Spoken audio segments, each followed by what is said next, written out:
Добре дојдовте во подкастот Зошто на Радио Слободна Европа. Јас сум Сања Васиќ, а во овој подкаст бараме одговори. Зошто многу млади малку знаат историја? Историските настани и личности, особено од македонската историја, најчесто се жешка тема. На колку младите луѓе воопшто ги интересира, што недостасува за да им се приближи историјата? Ова се прашањата на кои ќе разговараме со историчарот Петар Тодоров. Пред да почнеме да ја слушнеме анкетата што ја снимивме за 2 август на Илинден во центарот на Скопје со млади луѓе по случајен избор.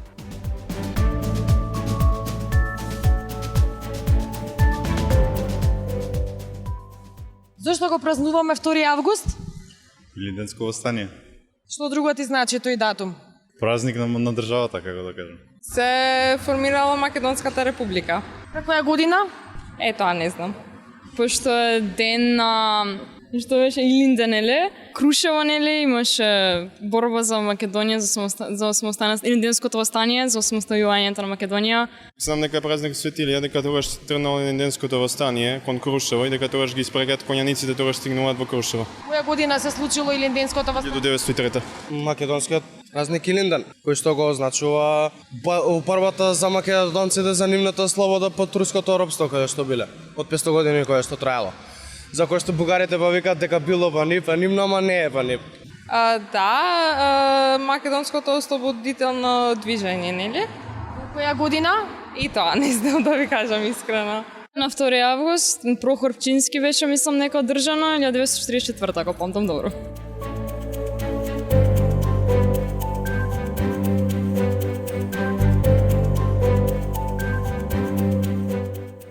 Ова веројатно не е целосната слика колку младите знаат историја. Сигурно има многу ученици кои лесно добиваат петки по историја, но секако се отворат многу дилеми. Одговорите ги бараме од историчарот Петар Тодоров, кој е експерт за османлискиот и постосманлискиот период на Балканот, но го истражува и образованието по историја. Како вам ви изгледа, Тодоров, овие одговори на млади луѓе за Илинден, кој е најголемиот државен празник?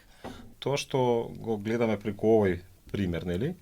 Не е ништо различно од она што е тренд не само кај нас, туку пошироко и од Балканот и во Европа и во светот. Односно да одредени предмети во образовниот процес се едноставно неинтересни за децата. Учебниците и самата наставна програма и начинот на образовниот процес како се спроведува, тој мора да ги следи оние промени општествени што настануваат, тие промена на генерации. Значи не можеме ние сега со методи кои можеби биле применливи и давале резултати во 70, 80, 90 години денеска да ги применуваме, мисли, бидејќи толку е променето времето. Дигитализацијата е толку навлезена насекаде, едноставно ние се информираме преку интернет, се информираме преку мобилни телефони, таблети, начинот на изучување, на добивање информации преку печатени само книги, материјали, учебници е нешто што веќе се обидуваат многу современи држави да го надминат и да воведуваат современи наставни средства со кои ќе направат тие предмети, вклучително и предметот по историја, биде што поатрактивен. Секој предмет има своја улога. Во случајот на историјата и основното и средното образование, историјата е еден од оние предмети преку кои најдобро може да се постигне кај децата да се развива критичко мислење. И затоа многу е важно како ќе се пристапи кон тој предмет, затоа што истовремено тој предмет може да служи за сериозна манипулација на младите, но исто така може да им помогне многу на младите да создадат критичко мислење, да создадат чувство за припадност кон својата држава, да им помогне да развијат и емпатија кон другите, да им помогне да разберат што се случувало во минатото и ајде да употребам едно клише како тоа не би се повторувало, нели? Како до критичко мислење кога се бара од учениците само да запаметат датуми и настани? Сите оние анализи направени, а постојат многу анализи и од домашни и од странски автори, укажуваат дека тие учебници не помагаат многу во развојот на критичко мислење, во развојот на вештини, во развојот на туку повеќе даваат готови решенија, готови формули кои децата треба да ги научат на памет. И сега вие кој ќе таквиот пристап создава отпор кај младите. Затоа ги имаме овакви одговори кои ги слушнавме на почетокот, нели? Мислам беше 44-та, тогаш се случи. Тоа се но никогаш не се оди подлабоко да разбера децата како се дошло до тој момент. Што е оно што е важно за нас, зашто ние го се сеќаваме на тие настани, што е тоа што нам ни е важно, кои се тие пораки што треба да ги научиме денеска и зошто ние воопшто треба да го чествуваме Илинден или било кој друг празник од минатото. Дали ние сакаме се уште да одиме со учебници испечатени како единствен наставен материјал кој ќе се нуди на децата, или сакаме да ги следиме некои трендови кои постојат веќе во светот и особено кај развиените земји, да се иде со примера на дигитални учебници, на алтернативни педагошки материјали. Не само што имаме само печатени учебници, туку имаме учебници со многу грешки внатре. Тие грешки не се исправаат, освен оние за кои ние медиумите објавивме. Кој ќе ги видите, тоа е стварно тие последните грешки што ги видовме, стварно за мене дури малци неразбирливо како може да се направат такви грешки, бидејќи тоа се такви некои елементарни работи кои се лесно и проверливи, не побаруваат, не знам како се истражување во библиотеките за да се дојде до тие информации. Но тука, видите, одговорноста е на целиот систем, како може да си дозволи да се појавуваат такви учебници кои бидејќи на крајот жртвата се децата. И она што треба системот и државата најмногу грижа да води е се децата. И недозволиво е по мене да се прават такви грешки и решението на тие проблеми не е во ред ќе испечатиме нови учебници. Има ли уште учебници со грешки за кои вие знаете? Во моментов во употреба се уште официјално, во употреба се уште учебниците за 6, 7, 8 и 9 одделение, па и оние за средно училиште, кои се резултат на последната реформа во историското образование, поголема реформа во историското образование, направена уште 2004-2005 година. И во нив се уште има, по моје мислење, нема смисла само на фактографски грешки, туку има и работи кои по мене и по моето разбирање за улогата на историското образование се неприфатливи. Во смисла дека тие учебници денеска потикнуваат, како да ви кажам, една поделба во општеството на, да кажеме, македонци и албанци, но и албанци роми, албанци срби. Постојат два наратива кои се многу етноцентрични, да не кажам националистички, македонски и албански, и децата кога читаат имаат чувство дека македонците и албанците како да живееле на две различни планети, а не дека живеат на еден ист географски простор кој го споделуваат веќе со векови. И тоа е една порака на децата дека им праќате дека овие два народи немаат ништо заедничко, дека они се осудени, дека се како да кажам осудени и предодредени да живеат одвоено, што по моје мислење не е добро за самата држава и воопште за еден интегративен карактер на самата држава која би ги вклучила сите луѓе во неа. Да не зборувам понатаму за тоа дека се промовираат одредени политички митови во самите учебници, кои од типот на политички митови кои после може лесно да бидат злоупотребени од страна на политичките елити. И на тој начин да ги подведуваат младите кон политичка митологија. Улогата на историското образование е да го научи детето критички да размислува за да не биде подложно на манипулација на историјата од страна на политичките елити. Тука е гледам јас улогата. Сега дали е тоа стварливо во нашето општество, тоа е прашање сега, не знам. Но мојата идеја и мојата замисла како го гледам јас историското образование во таа насока. Има една теми за 19-тиот век каде што се зборува за одредени реформи во Османлиската империја и за албанците да се пишува дека тие секогаш биле против спроведување реформи, а реформите се представени како некој прогрес. Сега видите, ако го ставите тоа денешка како типот не плаќале даноци, биле против реформи, и сега ако го ставите денешка во политичкиот контекст, често ние може да слушнеме исто како албанците се против да одиме напред, не сакаат да плаќаат данок, не сакаат да плаќаат струја и слично. Затоа мора да се внимава како тоа се прави, за да не бидат подложни децата и да се гради на таква манипулација и да се тврди од секогаш детерминистички, од секогаш тие биле така.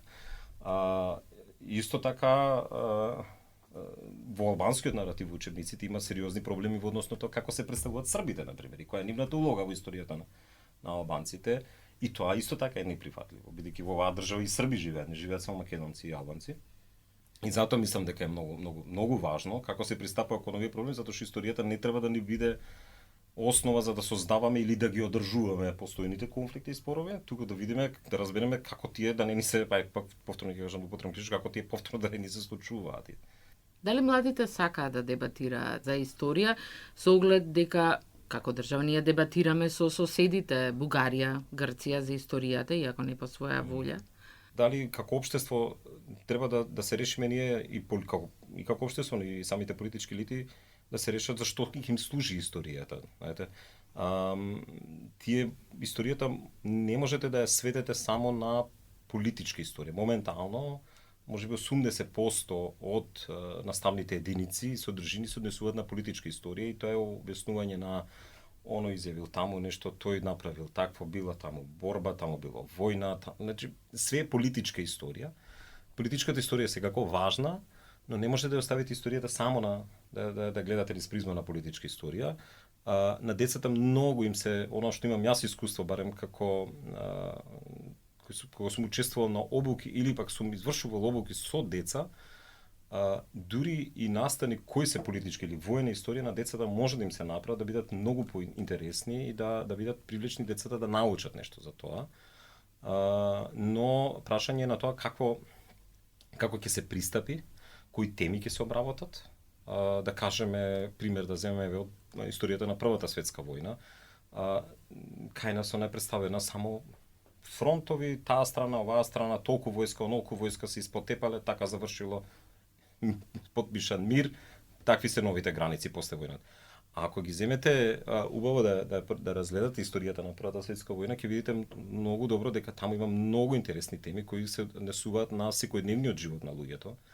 На прашање од исхрана, прашање од контакти со нови луѓе, непознати култури, размена на идеи во обработка на земјата, потоа прашања кои засегат економската историја, значи екзистенцијата на луѓето, и тоа може да биде многу интересна тема и се покажало дека е стварно интересна тема, или пак места на кои се сеќаваме ние денеска за Првата светска војна, кои се тие места, какви се тие места. Ја верувам дека да отидеме да ги прашаме многу од децава кај нас во Скопје дека не знаат ни француските гробишта како се војни гробишта како се настанати. Јас знам примери каде што нас навистина наставници, наставнички, значи професорки се обидуваат на овој начин да им ја прават, да им ја предаваат историјата и таа настанува интересна кај тие деца. Но се разбира, не можеме да очекуваме дека на сите деца во едно одделение или во еден клас би им била таа интересна. Не секој сака да учи историја и тоа е сосема разбирливо, тоа не е некоја голема трагедија. Што им одговарате кога ќе ви кажат зошто да учиме историја? Па се има на интернет. Ако нешто не интересира, ќе напишеме на Google и веќе ќе знаеме, не мора да ги памтиме. Не мора да ги помним. Не сум се сретнал со таква ситуација бидејќи јас не работам со секојдневно со. Јасно, да. Историјата не е само да видите интернет што има, на интернет има се и се што. Како порано, не знам, ако порано велевме хартијата трпи све, ја мислам дека се исто може да кажеме дека интернетот трпи се. Ја ќе кажам уште еднашка дека наставната програма по предметот историја во сега случај ќе биде историја и општество, има и други работи од многу поважни работи од тоа да се оди да се види кога било Илинденсковото востание или кога било првото заседание на АСНОМ. А тие работи не можат само по себе да се научат со една проверка на информации или на некои факти на интернет, особено не во време каде што имаме и алтернативни факти, како велиме, па може да слушнеме да прочитаме и други работи, но тука затоа е важна улогата на наставниот кадар во пренесувањето на знаењето, пренесување на вештини, пренесување на систем на вредности кои децата треба да ги имат и затоа и треба да се искористи оваа прилика да секогаш да се кажува дека Министерството за образование и владата мора да обрнуваат внимание многу на наставниот кадар и да инвестираат во нив. Тоа инвестирање да биде и во обуки и во подобрување на нивниот социјален статус во општеството. Ако вам ви е дадена можност да им предавате на еден клас на ученици еден месец историја во едно средно училиште во Скопје, од нели од османлискиот период, што е ваша специјалност. Да. Можете ли вака кратко да ни опишете како би изгледале тие часови? Да, нели? интересно. Како вие ќе им ја приближите историјата? Не дека не сум размислувал на темава, но долго време не сум размислувал, но ако вие сведете историјата на Османлиската империја како што е сега сведена, дека тоа доште тука некои османли насукани со сабите и освојувале и го држале народот во 5 века под робство, тоа само може да потигне негативни емоции кон современите турци или кон современата турска држава. Но има една интересна работа и прво и прашање дали е тоа така, бидејќи светската наука за Османлиската империја јасно кажува дека до појавата на тие национални идеологии во 19 век христијанските заедници биле всушност интегрирани во Османлиската империја и има многу бројни потврди во изворите и тоа го кажува историската литература. Но еве видите една интересна работа кај нас и представата за осмалиите беше нели турско робство, турци, не знам, негативна горе доле беше. Со појавата и со доаѓањето, така може да се каже, на оние турски серии и особено со онаа серијата на Сулейман во која се кажуваше животот на Сулейман Величествени, одеднаш кај еден султан не беше прикажан из призмата на сабјата, коњот и освојувањето и битките на секаде по Европа и сењето на страв во христијанска Европа, туку одеднаш се покаже една страна љубовна, една друга емотивна, нежна страна на султанот. И луѓето можеше да се примети, барем во мој круг, како почнаа да развиваат и интерес за некои за Османлиската империја, кои до тогаш не го поставале.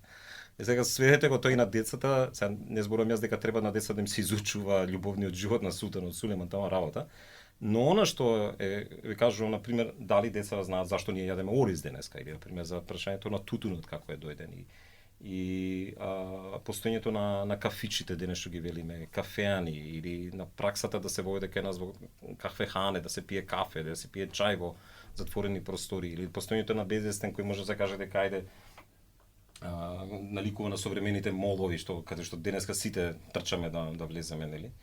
Тоа многу кажува за која улога имала Османлиската империја во развојот на човековата цивилизација и која е незината улога и место. И таквите теми може да предизвикаат внимание и мислам дека треба студентите и учениците, младите да научат и за тие теми, а не да учат само низ призма на војни. Да ги травматизираме само со таквите теми. Тоа е моје мислење.